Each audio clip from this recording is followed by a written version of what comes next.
Cricket দলের সাবেক অধিনায়ক মহেন্দ্র সিং ধোনি ব্যাটিংয়ে নামতেই বদলে গেল স্টেডিয়ামের আবহাওয়া। স্টেডিয়াম হয়ে উঠল সবার জন্য ক্ষতিকারক। ঠিক তখনই কুইন্টন ডি ককের স্ত্রীর ঘড়িতে উঠল সতর্ক বার্তা।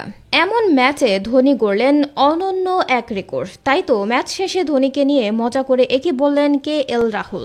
খেলাটা চেন্নাই সুপার কিংসের মাঠ এম.এ চিদম্বরম স্টেডিয়ামে হয়নি।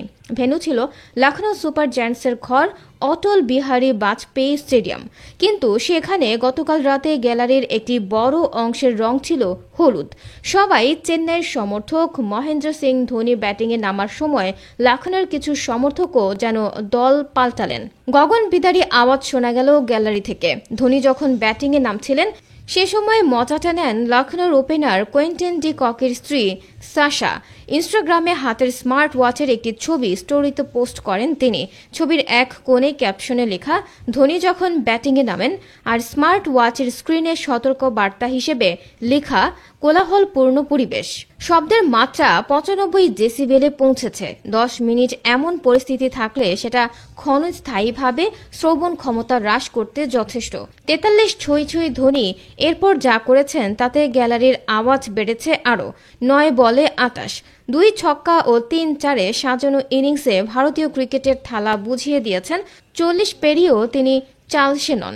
ইনিংসটি খেলার পথে আইপিএলের ইতিহাসে প্রথম উইকেট কিপার ব্যাটসম্যান হিসেবে 5000 রানের মাইল ফলকও ছুঁয়ে ফেলেন ধোনি। কিন্তু ধোনির দল চেন্নাই শেষ পর্যন্ত জিততে পারেনি। লখনৌ অধিনায়ক লোকেশ রাহুলের 53 বলে 82 রানের ইনিংসে 8 উইকেটে হেরেছে চেন্নাই। এই পথে ধোনিকে রেকর্ড বইয়ের একটি পাতায় পেছনেও ফেলেছেন রাহুল।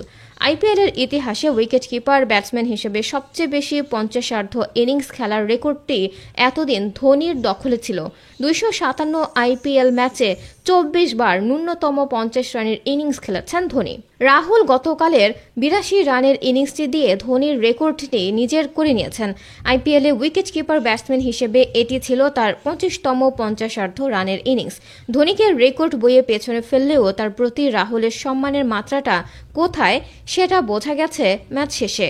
লখনৌর জয়ের পর মাঠে দুই দলের খেলোয়াড়দের হাত মেলানোর সময় দৃশ্যটা ধরা পড়ে ক্যামেরার ফ্রেমে। চেন্নাই অধিনায়ক ঋতুরাজ গায়কোয়াদের সঙ্গে হাত মেলানোর সময় মাথার টুপিটা খোলেননি রাহুল। কিন্তু ধোনির সঙ্গে হাত মেলানোর আগে তার প্রতি শ্রদ্ধা জানিয়ে মাথার টুপিটা খুলে ফেলেন। ম্যাচ শেষে রাহুল বলেছেন, ধোনির উপস্থিতিতে তার বোলাররা চাপে ভুগেছেন। 160 থেকে 165 রান হলে ঠিক হতো, কিন্তু আবারও ধোনির কারণে হলো না। তিনি নামলে চাপ বাড়ে বোলারদের উপর, সময় এবং বোলারদের উপর, তাই এমনই আধিপত্য।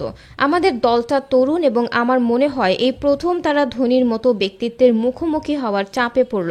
দর্শকেরা তো গণবিদারী আওয়াজ তুলেছেন। প্রিয় দর্শক বন্ধুরা, মহেন্দ্র সিং ধোনি কি পারবে চেন্নাইয়ে আরও একটি শিরোপা জেতাতে? আপনাদের গুরুত্বপূর্ণ মতামতটা অবশ্যই নিচে কমেন্ট বক্সে লিখে জানাবেন। আর ভিডিওটা ভালো লাগলে লাইক দিয়ে শেয়ার করে দেবেন বন্ধুদের মাঝে।